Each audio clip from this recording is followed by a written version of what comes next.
Hello again, this is Foghorn with another installment of, this is actually a prep talk. This isn't exactly academics, this is prep talk for 3.23 on this, the 30th of March, 2954, 2024. If you're stuck in the past. Presentation is part of an ongoing series of academics for the members of the Aurora Republic, the premier role-playing organization of Star Citizen.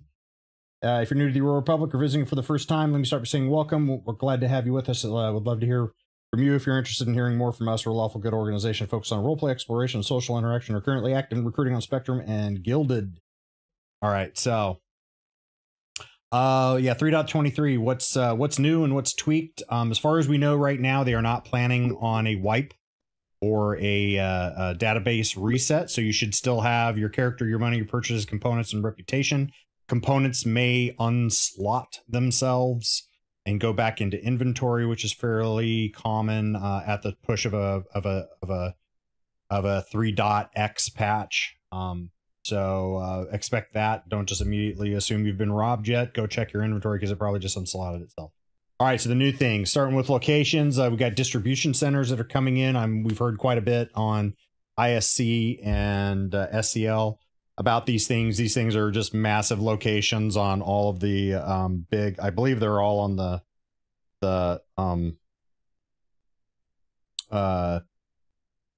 well, I think they're actually all on Microtech and Hurston because I think they're still working on a floating version for Crusader, and I don't think they have these quite worked out what to do on ArcCorp because of it being a city planet. But these things are, I guess, are basically giant raid locations, multiple missions going on in there. They're kind of like a mini city within themselves, except for that they all are kind of have a theme for like whatever corporation or faction or whatever owns them. So, you know, be interesting to see this stuff and see what the missions that are going on there. Apparently these things are huge. Yeah, this kind of stuff was not even on the tracker, but we found out through our friends at Evo and through stuff and announcements that like Jared made on ISC and SEL that, yeah, we got a few of the original fauna are coming in. I think they said they've got 6 ready to go. I think in the Evo they've had the Merrick, which is the bird, pterodactyl looking bird, and the Copian, which is the kind of dog hyena looking thing. They're there marked appropriately on the screen. Those things are apparently in. Salty Mike was had some interactions with him today, said they were cool. They weren't ever aggressive towards him, but he said the server frame rate was also shit. So these things are functionally just the same as the AI. They're totally server dependent for their behavior. So if the server is crap, then they're going to be as non-responsive as the guys down in the bunkers are. Yeah, a lot of cool stuff there. I'm waiting personally for the storm walls. I want to go out and be able to go sightseeing for the storm walls. Torshu Gray is a crab. The arboreal stalker is the freaking Yeti that's supposed to be running around. You got the space cow. I forgot what they named that, but a lot of cool stuff coming in. New things in gameplay. Cargo hauling missions are on the tracker, but apparently in the Evo test patches, they've not spawned these on the contract manager yet.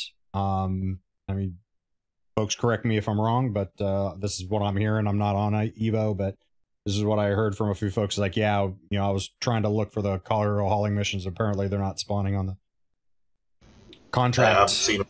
Yeah, so this is basically kind of no different than the box missions, delivery missions, only on a much greater scale. It's somebody else paying you to haul their cargo with a fairly sizable cargo ship from A to B, and you get paid for getting it there successfully and getting it there expediently. Item banks. This is basically freight elevator for your non-ship personal sized objects. Which makes you go, oh, so this this inventory system that we've got now is actually only a temporary placeholder. And this is sort of the item banks is the next step on getting us towards a fully physicalized inventory where you actually have to go take things out of a rack, take things off the out of a clothes locker, and all that kind of stuff. You don't just get the magic inventory box of holding like we have now, or even like we used to have, and now. So this, a lot of things where people are like, yeah, they really need to improve this inventory system, is like, and they haven't been doing anything with it apparently. This is why, is because they're actually, this is only an interim step apparently. So get up for it. Apparently these item banks are going to be all over the place. They are going to be in habs.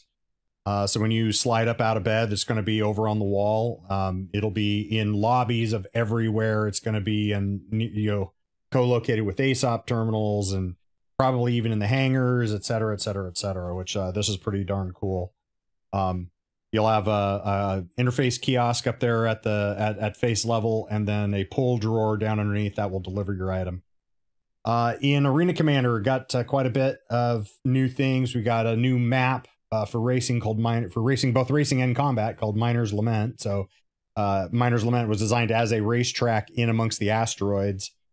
I think it's supposed to be Yellow's asteroids, but yeah, Miner's Lament is racing in and around a track in space and around the asteroids. And then of course, any of the racetracks can also be a combat map over in the combat modes. Engineering experimental mode supposed to be in there. Apparently you can, in the Evo patch, you can see the engineering display, but you can't use it yet. They haven't put the Arena Command, they had Arena Commander turned off.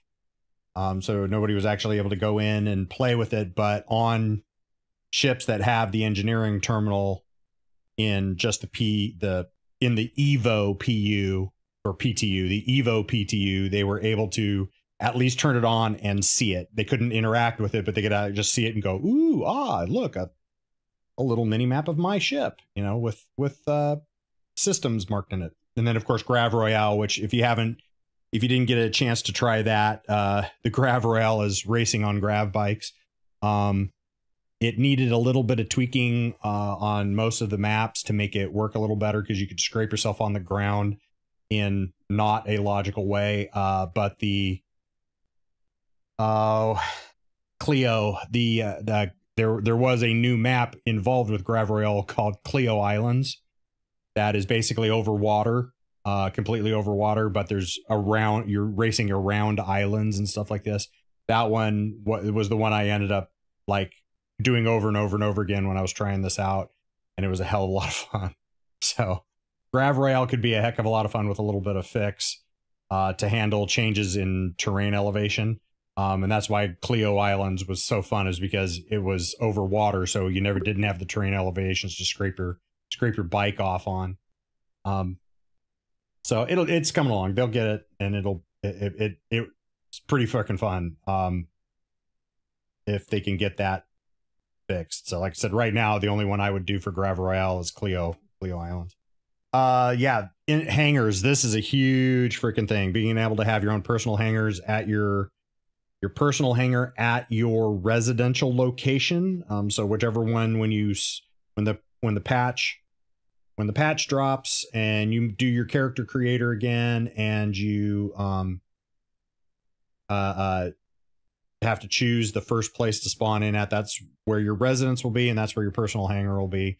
And anytime you go to any other place and get issued a hangar because you want to spawn a ship, then that will be an instance hangar, and you'll only own the instance hangar for as long as you're there. Once you launch and leave, then it's no longer your hangar, but your personal hangar will be yours at that home location, now and forever, until the new patch, until 3.24 or whatever that is. So you'll be able to decorate, store, use the freight elevators, which are also a new item coming in, to be able to call ships, ground vehicles, and cargo and everything to it to be put on your ships. The ships will come up out of a large central floor like elevator, which will have some UI that will come up around it. If you are dumb enough to drive a ground vehicle off into it or walk over and fall into it, it will kill you, and you'll be respawning there. Yeah, so this is going to be really interesting. It's going to totally change how Star Citizen feels, because you're actually going to have a home base now that you can leave and come back to and set up the way you want, and sort and stack and organize and all that kind of stuff.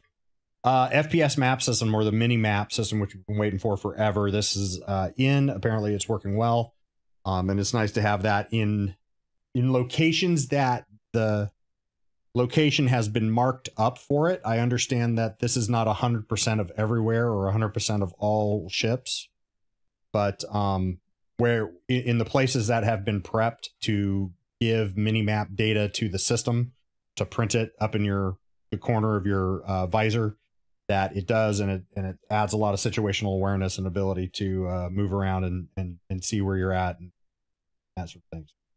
We've been waiting that for a long time. That's going to be awesome. Reputation hostility. This is factions, NPC faction members taking actions for or against you based on your reputation with that faction, obviously. So if all you do is run around and stomp the shit out of the Ninetales all the time, you're going to build a negative reputation with the Ninetales, and anytime any Ninetales come across you, in theory, they should shoot at you if you get yourself to enough of a negative reputation. In theory, the opposite of that would also be true. If you're running around all the time with like Crusader security and you get yourself a really high reputation with Crusader security and stuff like that, then, maybe when you're down in a bunker in the Crusader area, and if you get downed, maybe even they could have the NPCs come by and heal you. Obviously, that would be very interesting to actually have happen, see. But, based on the crapness of server frame rates and what that ends up, and how impotent that makes the NPCs in those bunkers. But that is the theory behind it, and they've been working that reputation code for that reputation-based hostility, or lack thereof, is becoming in a 3.23, so it'll be interesting to see how that changes their behavior. The freight elevators, which I kind of already mentioned, which will be tied to both your personal hangar and any instanced hangar. So if you go buy from kiosks, you buy mass quantities from kiosks because you're going to use a big haul cargo. It's not going to just go straight to your ship anymore. It'll go into the magic bag of holding inventory. You'll have to call up that cargo in your freight elevator. It will come up in the freight elevator, open up the door, and there it'll all be. And now you'll have to figure out how to load it. They are going to have the ability for you to ask for it to be transloaded, which will take your ship out of commission. It'll be in a sort of a wait state. It'll say, in the process of being loaded for X amount of time. And it'll just be a timer that you'll end up having to wait down, simulating longshoremen going out to your hangar, freaking opening up your freight elevator and moving all that stuff onto your ship.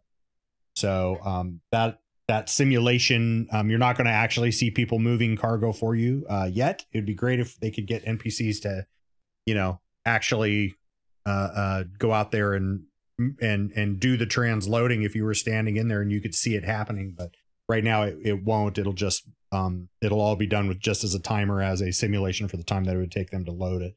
Or you can do it yourself, which is perfectly fine. So I can't tell you how much I'm waiting. I can't wait for the personal hangars and the freight elevator combo. It's kind of a wombo combo in my opinion of how those two are going to just work together. And it should be, assuming that there's not too many bugs and glitches, this should be, like I said, really, really change how Star Citizen is played and how it feels and all that and kind of stuff. Add kind of a real permanence into the game. Yeah. New vehicles. This really isn't 3.23. It's actually already in. It's the Anvil Aerospace F7C Hornet Mark II. For everybody who's familiar with what's going on with the Overdrive Initiative, which is the new name for the Xenothreat mission. If you do all of the Overdrive initiatives each week on Friday about noontime Eastern, they are dropping the next phase from 2 weeks, started two Fridays ago. And it's going to run through up to the beginning of Invictus. So if you do all of the missions, and there are multiple, you have to do the same mission multiple times in each phase. But if you do them all the way through, then you will get for free a upgrade token in your RSI website hangar to change an F7C Hornet Mark II to an F7A Hornet Mark II, which is the military version from Squadron 42. So I guess all of us backers get to see that earlier and not have to wait for Squadron 42 to come out. Some other new things for weapons and items: dynamic crosshair, which is going to be based on what kind of a helmet you're wearing, whether or not you'll have without aiming down sights, whether you'll have a crosshair sitting up in the center of your screen to be used. Backpack reloading, so that if you actually, you're reloading, taking them off the slots that are on your armor. If you run out of those, but you still have mags in your backpack and you haven't had a moment in this firefight to replenish from the backpack to your armor, your character, if they run out of magazines on the armor slots, will reach into the backpack and take them from the backpack, but it'll take considerably longer. And therefore, leave you exposed longer without while you're in that reload animation. The other thing that's coming in is ammo consolidation, what they call repooling, but repooling is not actually a word in the English language. So ammo consolidation, where at a free moment you can go into your inventory and I think it's a button click, and it will take partially full magazines, and it will move bullets to consolidate them into full magazines and one single partially full magazine of whatever is remainder once they've all been pushed down, and then just discard the empty magazine. So yeah, that'll be interesting for a little bit of personal inventory management. As far as core tech coming in with 323, image upscaling. So they've got DLSS, FSR, their own in-house version of a TSR, all for taking smaller images and bringing them up to larger scales with high fidelity without loss of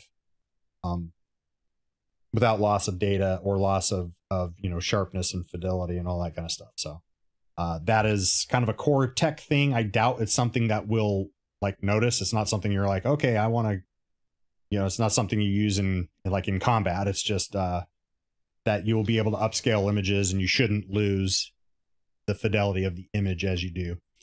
All right, so that's the new stuff. Now we're going into tweak stuff. Hey, howdy, Windows. So yeah, character customizers coming in. Everybody who's I've heard who's been evoing this stuff just love it. They say it's awesome. You can completely, make your characters how you want them. You can make them a complete homunculoid if you want to make them like that. So have fun with that. Some tweak things that weren't on the roadmap, but were in the patch notes for these things, is they've done an overhaul on the water simulation rendering and the polish. So and this is since what we saw at CitizenCon. So the water is, in theory, even better than that. So I'd be interested in seeing that. Custom lobbies are back. Custom lobbies being private lobbies, so we can go in and practice things. We can have training sessions and stuff in Arena Commander without having to deal with the randos coming in and freaking going in and trying to shoot us up when we're trying to fly formation or something like that. So I can't tell you how happy I am to have private lobbies back or custom lobbies back where we can go into Arena Commander without all of the non-org people, us tripping over the riffraff. Moby Glass rework. There's a lot of UI reworks across all of Star Citizen for 3.23. Moby Glass is one of them, probably one of the most important. Bringing it up into their, what do they call it, building blocks standards and all that. So there might be a little bit of a learning curve here for us of taking a look at how, where stuff moves around to on the Moby Glass. So get up for that. This is actually, well, I guess this actually isn't, maybe this isn't tweaked. Maybe this is completely new. But FPS looting, they actually have a screen for it now. So for the things that you actually care about, such as weapons, magazines, consumables, all that sort of thing. What's in the backpack comes up in a new loot screen to make it easier and faster to get items you care about and not have to fiddle with the items you don't. There are buttons over on the right side, which can flip you to basically a page 2, which will go over more and more things. So if you're looking at armor and clothes or undersuit that the guy is wearing, that's over on the other page if you're going to go to that level. And then down on the weapons side, on the left side, you'll see the weapons that have additional slots for things like optics or muzzles or underbarrel devices. You will see little vertical rectangles that'll either be empty or full, depending on if there is an optic, muzzle, or underbarrel item there. And you can actually click on those, and an additional floating window will pop out to the left, specifically for those accessories for you to take or switch at your leisure. So that should make things more efficiency in the heat of combat of maybe trying to loot something off of somebody. New dynamic event. Well, not really new. It's a redo of the Ninetales Lockdown. It's no longer called Ninetales Lockdown. It's now called Blockade Runner. I think the Evo have been practicing with or have been testing this. I don't think it's been open to anybody else except Evo yet. I don't even know if Evo has actually been done it. I haven't seen it. What was that? I have not seen it yet. You haven't seen Blockade Runner? Okay. So we've only heard about this, that they're similar to how Overdrive Initiative is the redo of the Xenothreat event based on player feedback. Then there's a Blockade Runner is the redo of the Ninetales Lockdown event, again, based on player feedback. So it'll be interesting to see what they did there, if they break it down into smaller bite-sized chunks the way they did with Xenothreat. Visor and lens HUD rework. This stuff is completely diegetic. So like, you know, when you go walk up behind somebody or around beside them and look through their visor, you're going to be able to see the, you know, negative inverse of their visor displays in the glass, like you kind of see here. They're redoing those things to make them not just prettier, but more useful, less intrusive, make more sense, all that kind of stuff. The visor HUD will change depending on what helmets you're on. So if you're wearing a helmet that's more mining focused, it'll probably give a little bit less combat useful information and a little more mining useful information for those kind of things. Combat helmet, you know, so you'll have combat helmets. You'll have sort of just standard ride-of-the-mill flight helmets, and you'll have stuff that are like for mining and salvage or industrial sort of helmets. Be interesting to see exactly where they full go on this. We've really only heard about it and seen some pretty artwork on ISC, but it'll be. I don't think this is in Evos yet, but maybe it is. But I haven't heard anybody talk about it to get any better gauge on if it's looking good or if it's janky. Yes. Yes, it's not there, or yes, it's janky. No, it's there in janky. Janky, yeah. Well, I figured. I mean, that's why it's in Evo. That's what Evo's for. So, okay, player interaction experience. The idea is you no longer have to hold F to, as you just look around, if you have a helmet on or if you have the contact lenses. That was the other part about the visor and lens HUD is in lore, you're going to be wearing an AR contact lens as well. So even when you don't have your helmet on, you will have certain access to an in-game HUD. And the lore reason for that is you're wearing a contact lens, an AR contact lens. I've heard, like, I know Ryan from Super Mac Brothers, he's been saying, he's like, yeah, he goes, that's really cool. I also hope we have the ability to take that off as well and go completely native without an in-game HUD. You know, if you don't have the lens on, if the lens is going to actually be an object. We know it is actually going to be an object, at least decoratively, because you can go down into the Frontline store in Microtech, and you can go see them on the counter and hover over them and see some information. You can't buy them, but you have a little bit of interaction with them right now, just to look as sort of a lore and decorative artwork in the background. So it'll be interesting if you can. The question is, you know, will we be able to take the AR contact lens off? But that being here or there, you're no longer going to, when you walk up to something, it's no longer going to be hold F and move your mouse around to interact. When you just walk up and you look at something and it's basically centered in the screen, it will have an F prompt come up over it with above it the top item in the menu, the top action you can take with it in the menu if you were to hold F. So like right now here, you see the guys looking at the P4AR in the rack and it says F, and the first top thing it says equip. If he holds F, then it'll come up with a menu of you can equip, you can do this, you can do that, all of the things you can do. And the top one is the auto quick action. If you just tap F, you know, it'll do whatever that small, you know, where it says here, it says equip above those three dots, that top number one action. And you will be able to, in your settings, you'll be able to change that. So you, if you don't like what they think the most popular action is, you can actually have that customized to what you want, and it'll be specific for your play. That will be kind of interesting. I think we might have to do, it might be a little bit getting used to.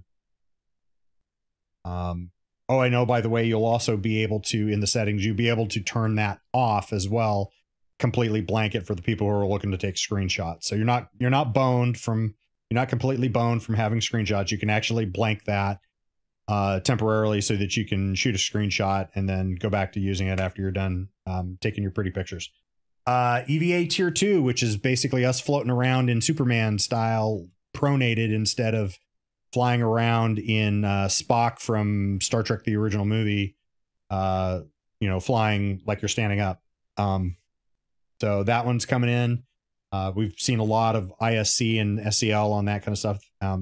Maybe what you didn't know is they've also added in grenade throws while in EVA. They've added in those animations now. So for everybody who's foolish enough to throw grenades, have at it, have fun. It'd be a good time. Be interesting to see. Tweaked things, gameplay, star map rework. This one's huge. And oh my God, everybody's point of pain and highest point of pain in the verse is the freaking star map. What I'm showing here, I doubt is how it looks. I don't think this is actually, I think this is just a picture probably from some concept art I was able to find, because I was not able to find any pictures of what they're playing with in Evo right now. So don't think that what I'm showing you, please don't think that what I'm showing here is what you're going to end up seeing with 3.22. It was just the best picture I was able to find that basically just conveys it's going to be different than what we got now, thank God.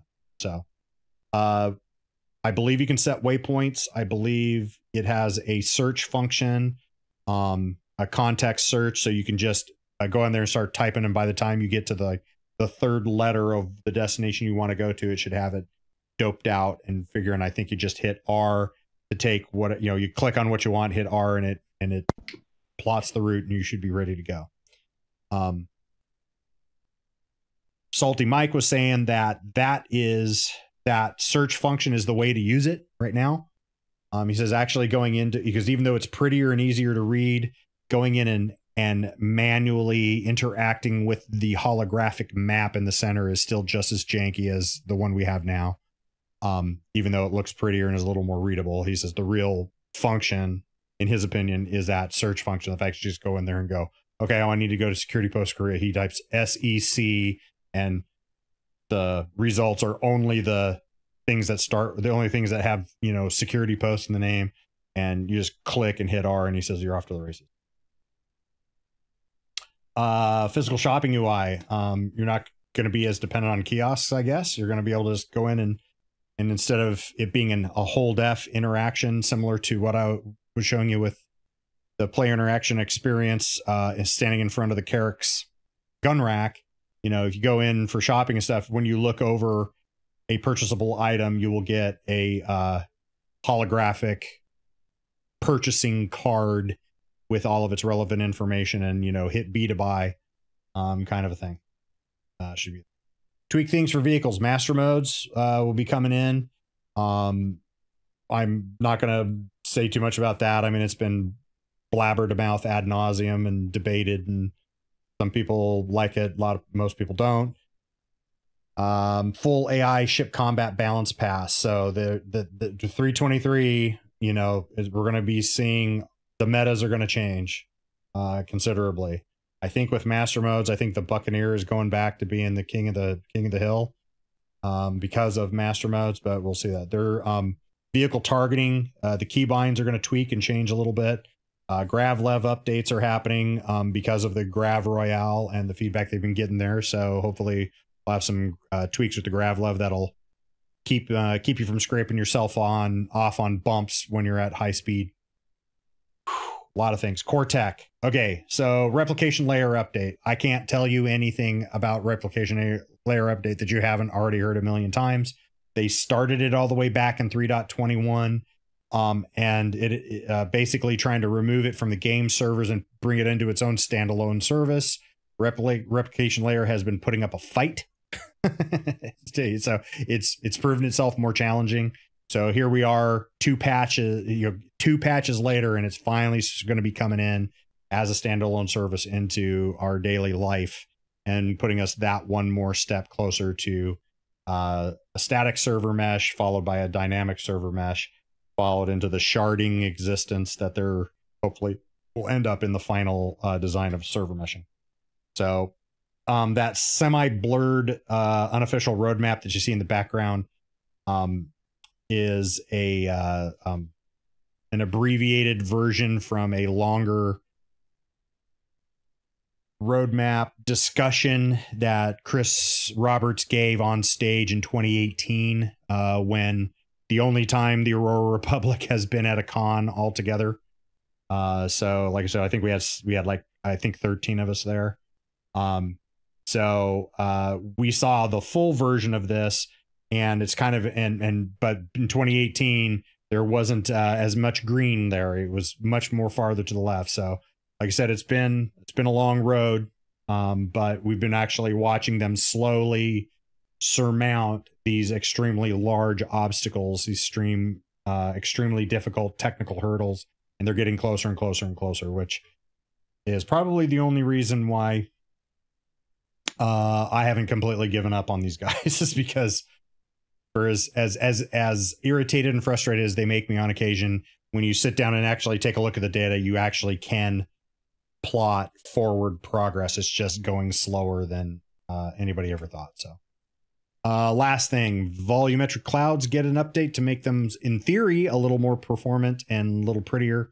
Less of, hopefully none of that scintillating little marching ants around the edges of them and all that kind of stuff. I'm interested to see. I'll turn them back on long enough to measure how much frame rate they drop, and then I'll probably turn them off again to keep frame rate over everything else. Okay. That was kind of everything that I thought was even worth mentioning. There is more stuff in the patch notes, but if I didn't talk about it here, it's little stuff that's like tweaks and updates of existing things that we already know about, that if I was to waste my time telling you about, you would be like, okay, so what? I don't care. But there is more stuff if you're actually that interested in all of the details. All right. That wraps up this installment of Academics of Foghorn. Hope you found it interesting and helpful. If you have any questions I didn't answer, please feel free to contact me via email, Gilded Spectrum, comment section below. If you're watching this later, I'll answer to the best of my ability as soon as I see it. Hit those follow and subscribe buttons as appropriate. Comment your comments in the comments. We always like a good discussion. And if you're looking for more information on the Aurora Republic, you can find it on our bespoke website, aurorarepublic.space, and of course on Spectrum at robertspaceindustriescom/org/AuroraRep. See you next time. Foghorn signing off. Wishing you a very pleasant remainder of your morning, afternoon, or evening, and Easter for tomorrow. And thank you so very much for watching. All right. For the gang here, I'm going to do a quick start and stop on